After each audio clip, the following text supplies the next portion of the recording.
Chères citoyennes et citoyens de la communauté du Vieux-Gatineau, depuis octobre 2019, je suis l'agent de mobilisation de la revitalisation urbaine intégrée du Vieux-Gatineau, que l'on appelle aussi RUI-VG. Ce balado, comme les suivants, fait partie d'un projet citoyen qui découle de la démarche de la RUI-VG. Cette démarche vise l'amélioration des conditions de vie des citoyennes et citoyens en agissant à la fois sur l'économie, l'aménagement du territoire et le social, dans une perspective de développement durable, donc qui va durer dans le temps pour les prochaines générations. Toute la communauté travaille main dans la main pour réaliser les objectifs du plan d'action de la communauté ainsi que diverses initiatives citoyennes. On peut y participer de diverses façons, en restant informé de ce qui se passe dans le Vieux-Gatineau, en participant aux différentes rencontres, activités ou projets dans la communauté.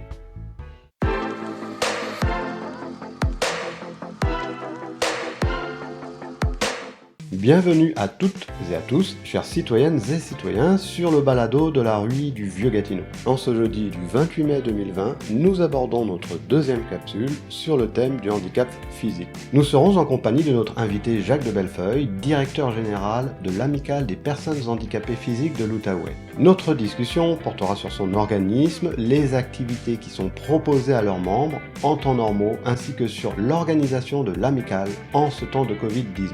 À la suite de notre entretien, je vous annoncerai quelques informations sur la RUI du Vieux-Gatineau et sur celles concernant la communauté du Vieux-Gatineau. Alors, bonne écoute, chères auditrices et auditeurs.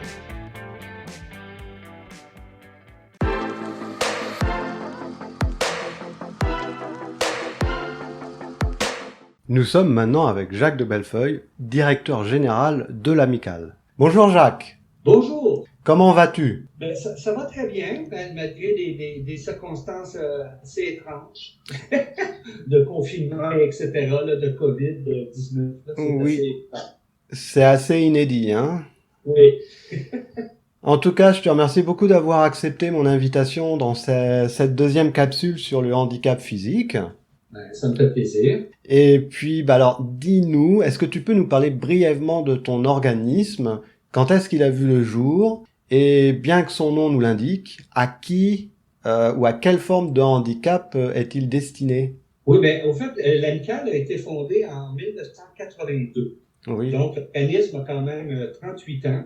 Puis, ça a été, au fait, sur pied afin de permettre aux personnes qui ont un handicap physique qui puissent se réunir, se divertir, tout ça afin de briser leur isolement.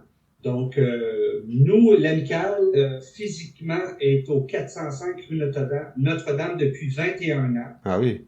Et puis, comme le nom le dit, nous, on s'adresse à une clientèle qui a un handicap physique. Oui. Mais la plupart des membres là, que nous accueillons, c'est particulièrement là, plus par rapport à... Il y a beaucoup de fauteuils roulants, par exemple. C'est oui. Plus au niveau... on a deux membres qui, au niveau physique, c'est au niveau de la vue. On a eu un membre, à un moment donné, qui était sourd et muet. Oui. Ça, pour nous, c'était un petit peu compliqué. Parce qu'au niveau de la communication, c'est vraiment des services très, très, très spécialisés là, qui ont besoin. Donc, à ce moment-là, nous, on les a référés. Oui. Donc, nous, on demande à nos membres d'avoir quand même une certaine autonomie. Par exemple, ils doivent pouvoir se nourrir seuls, ils doivent pouvoir aller à la salle de bain. Oui. Parce que nous, à l'Amicale, on n'a pas de préposé. D'accord. Par contre, la personne peut être accompagnée. Donc, avoir un accompagnateur qui, lui, là, pourra l'aider. Mais si la personne ne peut pas se nourrir, la personne doit apporter une aide avec elle. Ah oui. Elle peut bien sûr être membre de ton organisme, mais il doit y avoir quelqu'un qui l'accompagne. Oui, si elle n'est pas assez autonome. Si elle n'est pas assez autonome. C'est ça, parce que nous, au niveau de ce que l'on fait, on est un centre d'activité. Ici, c'est un centre de jour avec des activités récréatives. Puis le personnel, c'est plus des animateurs. Oui. Donc, par exemple, l'animateur ne peut pas là, être avec une seule personne pendant un moment de temps. Il y a un groupe à animer. Donc, c'est pour ça qu'on demande à certaines personnes qui auraient besoin d'aide pour manger, d'avoir à ce moment-là un accompagnateur. D'accord, je comprends.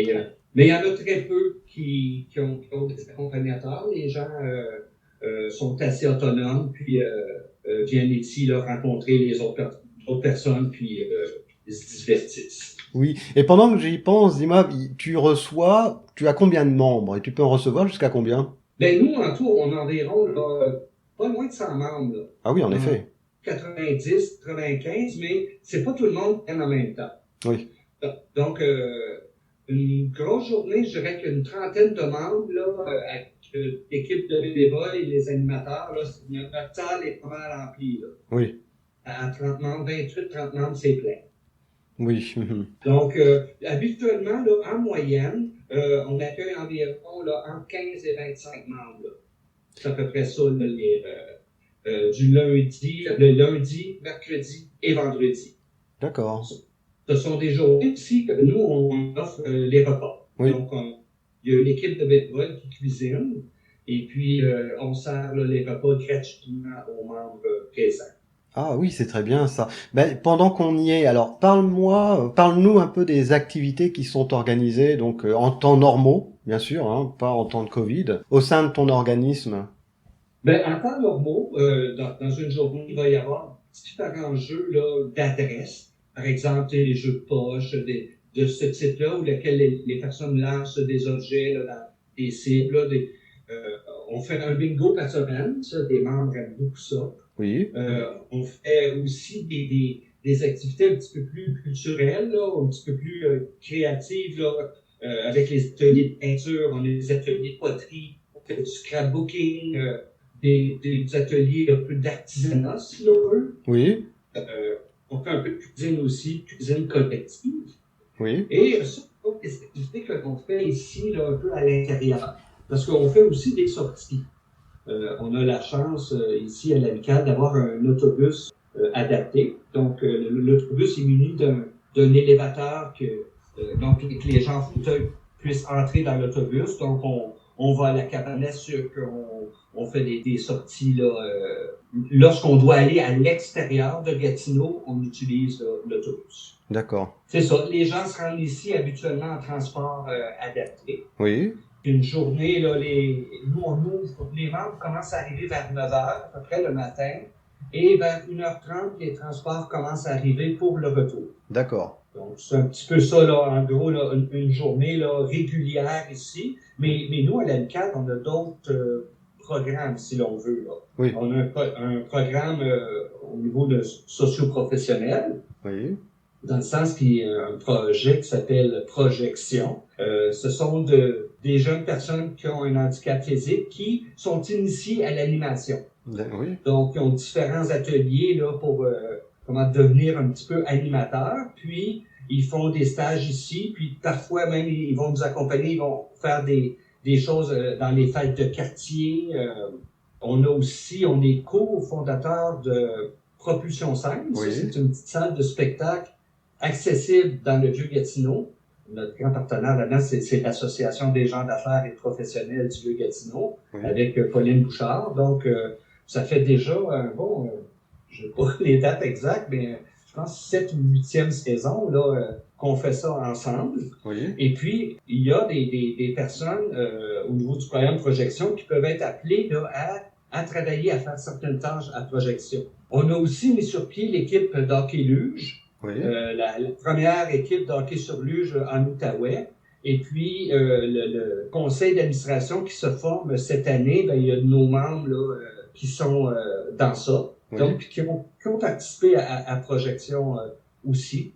Donc, nous, on essaie vraiment au-delà de nos murs, là, de développer des activités pour la personne ayant un handicap physique dans le Grand Gatineau. Oui. Donc, que ce soit au niveau culturel, par exemple, avec Propulsion Scène, que au niveau sportif, comme le hockey sur luge, etc. Donc, on essaie d'être très actifs dans le développement d'activités là, dans le Grand Gatineau. Puis tout ça, évidemment, on ne fait pas ça nous tout seuls. Mm-hmm. On est toujours accompagné de partenaires, par exemple, Loisirs Sport Outaouais, souvent, là, qui vont être avec nous, la ville de Gatineau, qui nous aide beaucoup là, dans le développement de ce type d'activité-là. Oui. Est-ce que c'est d'une manière régulière ou c'est des jours fixes Comment ça s'organise pour Projection? Oui.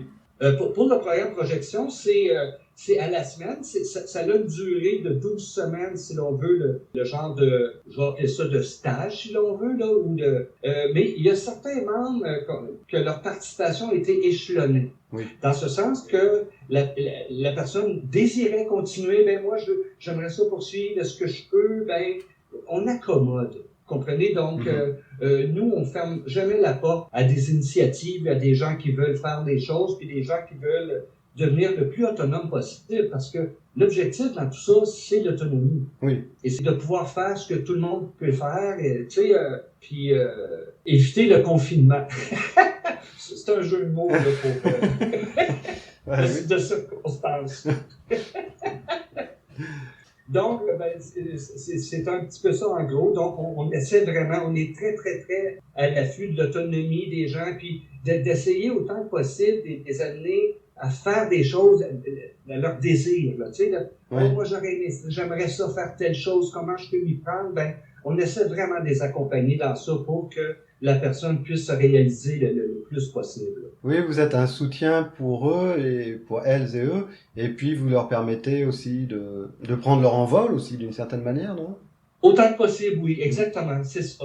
Donc, évidemment, ces membres-là, souvent, ce sont des membres qui sont un peu plus jeunes, puis parce que nos activités régulières qu'on parlait tantôt avec le bingo, puis, parce qu'il y a des membres qui sont plus âgés, qui, eux, ne participeraient pas, par exemple, nécessairement à un conseil d'administration ou faire du développement. Ou eux, tout ce qu'ils veulent, c'est rencontrer des gens. Donc, on a vraiment toutes sortes. Là, on essaie de répondre vraiment le plus possible à certains besoins de chacun. C'est à peu près ça en gros. Là, nous, on est, je dois dire aussi qu'on est très, très choyés. On a beaucoup de bénévoles ici à l'AMICAL. Oui.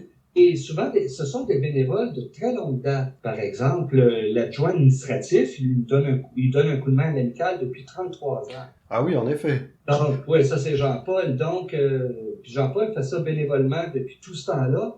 Et on a d'autres, il y a des bénévoles qui sont avec nous depuis 20 ans, d'autres 15 ans. C'est quelque chose qui m'avait vraiment frappé lorsque je suis arrivé en poste ici à l'AMICAL. C'est vraiment un contexte où on sent vraiment des liens très forts entre les membres et les bénévoles, très, très familial, très... oui. Puis ça m'avait vraiment frappé. C'est encore comme ça. Donc, les gens qui viennent ici bénévoler, si l'on veut, faire du bénévolat, souvent, ben, ils restent, ils reviennent. Je pense à nos cuisinières, là, sœur Christiane, qui fait la cuisine ici depuis 20 ans. Ah, tu sais, je veux dire, c'est des gens très, très, très fidèles. Oui, c'est sans doute entre autres parce qu'il y a une chaleur humaine importante là, je pense. Et c'est un peu la même chose pour certains membres. Il y a des membres qui sont ici depuis très longtemps, là, qui participent aux activités de l'AMICAL. Des 10, 15 ans, évidemment, il y a un roulement, il y a des nouveaux, puis il y a des gens aussi qui malheureusement s'éteignent. Oui. Il y a une grande fidélité au niveau des membres et des bénévoles. Oui. Ce sont de très belles initiatives. Je pense que c'est important que ton organisme existe.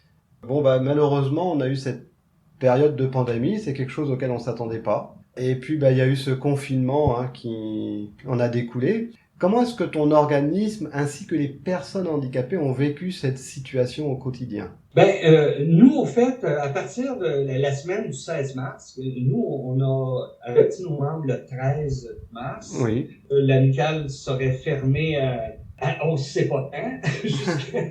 Et puis, à partir de la semaine suivante, nous, on a fait des appels téléphoniques chaque semaine à chacun des membres. Oui. Au fait, on voulait s'assurer que tout était correct pour eux. Si on voulait savoir s'il y avait des besoins spécifiques, si on voulait pas que les gens soient complètement isolés. Donc, on a à chaque semaine, on téléphone les membres. Oui. Et puis, on s'est aperçu que les membres avaient besoin de parler. La première semaine, ça allait, mais après 4 semaines, là, les discussions se faisaient plus longues, si l'on veut. Donc, j'assume qu'on a pu jouer un rôle là, assez important pour certains d'entre eux là, qui étaient... Parce qu'il y a la solitude aussi. Oui. Il y a plusieurs de nos membres qui peuvent vivre vraiment la solitude. Oui. Et puis, donc, nous, on continue comme ça à téléphoner, mais depuis le 7 mai, on a une équipe de bénévoles qui cuisinent et font la livraison de 1 repas par semaine. Oh, c'est formidable. Puisque nous, on offrait déjà 3 repas semaine, on s'est dit, ben, pourquoi ne pas leur en faire un par semaine? Et ça, je veux le souligner que c'est l'initiative de notre président, qui est Louis Saint-Cyr. Oui. Et lui s'est entouré d'une équipe d'amis, etc., là, de bénévoles qui font la livraison. Puis là, c'est ça, puis c'est cuisiné là, par même un chef cuisinier. Vraiment, Louis s'est bien entouré. Là, ça fait 4 repas là, qu'on livre. Oui. Donc, on va continuer ça là, jusqu'à la fin là, du mois de juin. Puis ensuite, on va réévaluer pour l'été. Mais c'est notre façon à nous là, de continuer à garder un contact là, avec nos membres. Oui, tout à fait. C'est un très bon moyen, effectivement, parce avec le confinement, il y a beaucoup d'isolement. Hein. Chacun vit à sa manière. Oui. Là, nous, on tente, on réfléchit beaucoup au déconfinement. On a reçu là, du CISO un document là, par rapport à tout ce qu'il faut faire là, pour la reprise des activités, si l'on veut. C'est certain que, bon, pour nous, aujourd'hui, j'ai pas de date précise. J'ai vraiment l'impression que ça va être quelque part en septembre, là, qu'on va pouvoir recommencer à faire les activités. Mais je dis ça en toute... en tout cas, il n'y a rien de certain. On va voir, là... parce qu'actuellement, ce serait pas... Avec les mesures que la santé publique a dévoilées, ce serait très difficile pour nous d'animer des activités récréatives. Oui. Donc, ce ne sont pas des besoins essentiels, tu sais. Donc, c'est ça, septembre. Et c'est sûr que ce sera plus pareil, là. Oh non, pendant un certain temps, ça sera plus pareil. Hein. Je sais pas pendant combien de temps, mais un bon bout de temps. Oui, exactement. Donc, nous, va falloir repenser vraiment les activités comme telles. Mais ce qu'il faut faire, il faut s'adapter à ça. Je préfère qu'on soit adapté à une situation différente, puis que les membres puissent au moins se voir, puis socialiser, parce que ça aussi, à un moment donné, ça devient un besoin. Et donc, ce besoin-là, il va être important pour nos membres, là. Parce que eux qui sont à la maison, qui voient personne, c'est pas évident non plus. Ben non, c'est pas évident. Mais dis-moi, Jacques, justement, donc on vient de l'aborder là, mais c'est sûr que avec ce déconfinement, mais c'est pas un déconfinement facile et pratique pour ton organisme, parce qu'en plus c'est un déconfinement. On peut se voir, mais à l'extérieur, pas plus de 10 personnes et de maximum 3 foyers différents.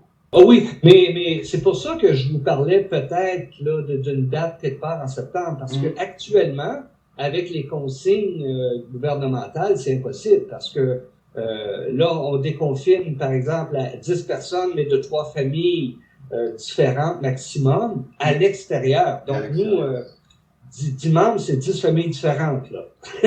Donc, c'est sûr qu'actuellement, ce serait pas vraiment possible, Non. Mais on doit se préparer quand même à mettre en œuvre tout ce qu'il faut pour lorsque ça va être le temps, mais que nous, on soit prêts. Donc, c'est vraiment maintenant qu'il faut commencer à penser à tout ça, le type d'activité, toutes les mesures qu'il va falloir prendre de désinfection, etc., là, lorsque nous allons reprendre nos activités. Donc, c'est vraiment sur ça là, que nous planchons ces jours-ci, c'est comment va se faire le retour, puis qu'est-ce que ça va demander, puis parce qu'il y a aussi des normes au niveau du travail que nous, il faut respecter aussi. Donc, tout ça est pas simple, là. Non, c'est pas évident. Mais c'est la question que je voulais te poser. C'est, selon toi, comment vont être vécus et d'ailleurs organiser les mois, voire les prochaines années à venir? Bon, c'est une question qui est pas évidente parce qu'on est encore dans le flou. Ben, tu sais, comment je vois ça? Moi, je pense qu'il faut aller à la même vitesse que la santé publique, dans le sens que c'est ça. Tu sais, on va toujours suivre leurs recommandations. Peut-être que plus ça va aller, ben le 2 mètres va peut-être devenir 1 mètre, etc. Là, tu comprends? Donc, moi, j'ai l'impression qu'à un moment donné, ça va redevenir à la normale, mais je m'attends pas à ce que ce soit à très court terme. Oui. J'ai en tête peut-être d'ici 1 an, tu sais, quelque chose comme ça, mais ça, c'est pas moi qui va le dire, tu sais, c'est la santé publique. Tout à fait. Ça va être progressif de toute façon, et comme tu dis, en suivant la santé publique. Puis nous, c'est ça. Puis nous, ce qu'on va faire, ben, c'est s'adapter là, à la situation. Voilà. Tu sais, puis je vois pas ce qu'on peut faire de plus. Tu sais, puis surtout, il ne faut surtout pas aller à l'encontre des exigences non plus. Oui, tout à fait. Mais moi, en tout cas, j'ai bon espoir là, que d'ici, que graduellement, le retour à la normale va se faire, là, peut-être échelonné sur un an, tout ça, mais c'est de la spéculation, mais je pense bien là, que à un moment donné, tout va redonner normal. Puis oui, mais j'ai bien hâte que l'on puisse commencer, par contre, à accueillir les membres ici. Oui, je comprends. Je pense que tout le monde doit avoir hâte de se revoir là. Oui, absolument. C'est comme leur deuxième chez eux aussi, hein. Absolument. Puis pour plusieurs, c'est leur seule activité. Bah écoute Jacques, merci beaucoup d'avoir répondu à ces questions, d'avoir accepté notre invitation. Ben, ça me fait plaisir, ce fut très plaisant. Oui, et puis ça va permettre aux auditrices et auditeurs d'être informés sur comment vous avez vécu cette crise du Covid-19 et puis comment vous vous adaptez à ça. Je te remercie beaucoup pour ton témoignage. Et puis, c'est un plaisir. Je te souhaite une bonne continuation dans cette belle œuvre. Merci beaucoup. Bonne journée. Merci Jacques, bonne journée.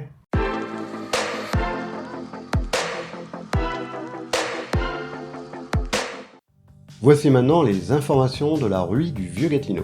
La RUI continue de participer à la cellule de crise qui vise à faire l'état de la situation de chaque organisme ainsi que l'état de la situation globale de la communauté du Vieux-Gatineau.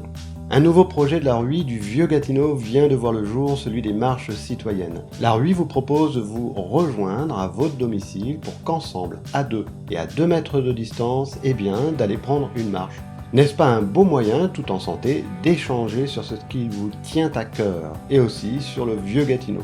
Alors, tentez l'expérience, vous ne serez pas déçus. Pour ce faire, vous pouvez joindre Mélanie au 819 360 13 07, 819 360 13 07, afin de réserver une marche d'une demi-heure à 1 heure, les lundis et vendredis entre 8h et 16h, dans votre pâté de maison. Le journal La Voix citoyenne du mois d'avril reste disponible sur le Facebook de la RUI du Vieux-Gatineau. Vous pouvez le lire et le télécharger, ce journal étant destiné à l'expression des citoyennes et citoyens du Vieux-Gatineau, n'hésitez pas à nous écrire pour nous faire part de vos remarques. Nous les ferons paraître dans la rubrique La Plume citoyenne. De plus, notre comité journal prépare présentement le 2e bulletin du journal qui paraîtra courant juillet 2020. Vous y découvrirez les nouveaux entretiens Vieux-Gatineau, la page littéraire ainsi que le jeu. Le journal sortira à la fois en version électronique et en version papier. Cette version papier sera disponible dans plusieurs commerces et organismes du Vieux-Gatineau. Dans les prochaines semaines, nous vous laisserons savoir quels seront les commerces et organismes où seront disponibles les journaux. La balado-diffusion du Vieux-Gatineau se poursuit avec de nouvelles capsules. Dès juillet, nous aborderons de nouveaux thèmes. Alors, restez avec nous et suivez la RUI sur son Facebook RUI Vieux-Gatineau. Vous pouvez aussi nous contacter par téléphone au 819 893 4300 ou par courriel RUI Vieux-Gatineau à commercial-gmail.com pour contacter Mélanie et mobilisation RUI-VG à commercial-gmail.com pour me contacter.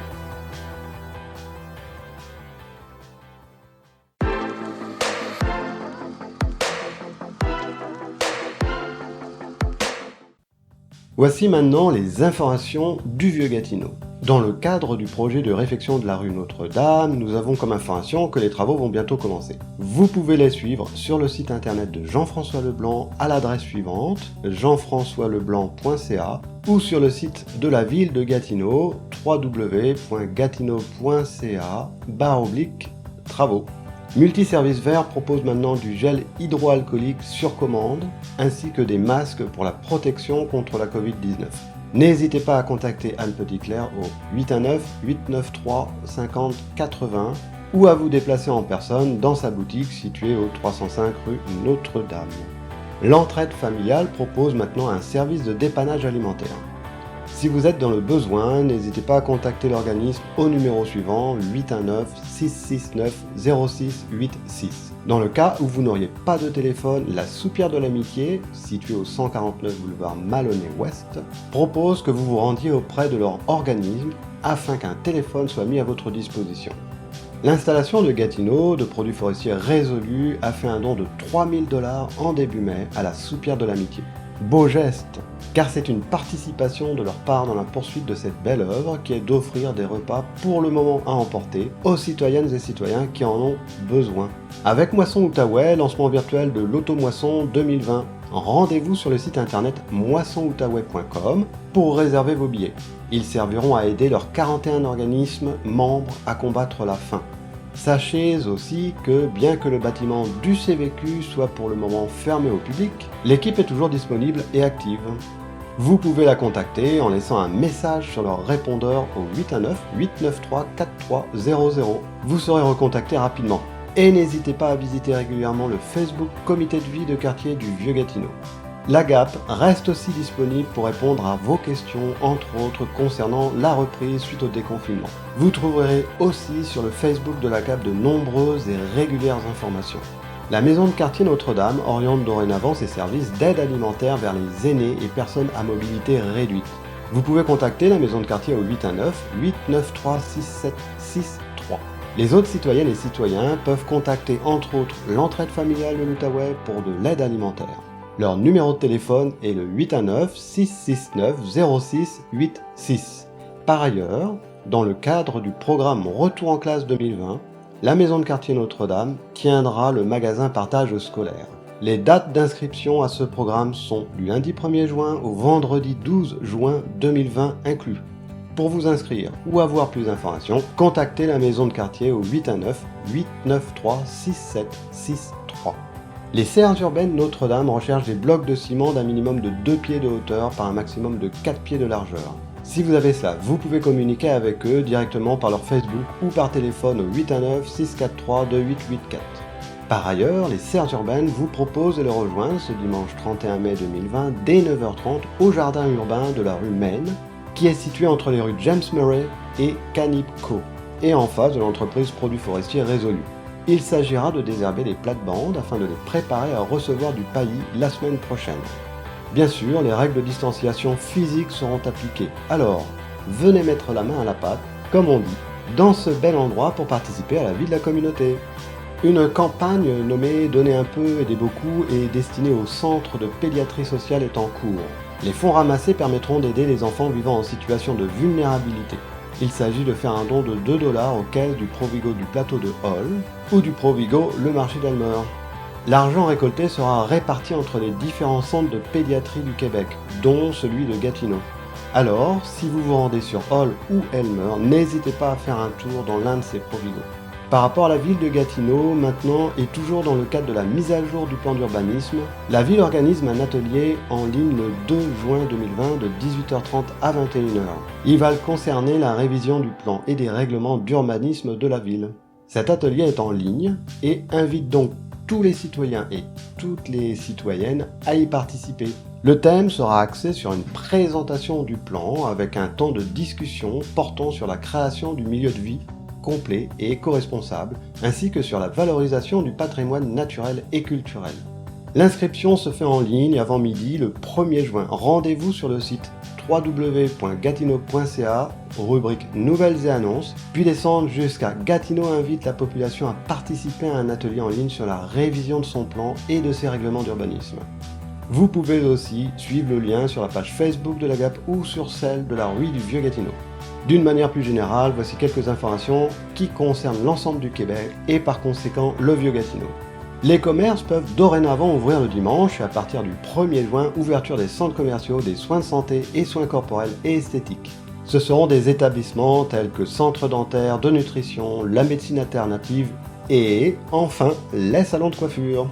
Pour finir, sachez que les 29, 30 et 31 mai 2020, de 9h à 17h, le CFP Relais de la Lièvre Seigneurie organise une vente à ses serres de plants de légumes, fines herbes, plantes ornementales et d'intérieur. La vente aura lieu au 104 allée des Montfortins Nord à Papineauville. Venez nombreuses et nombreux à ce superbe événement.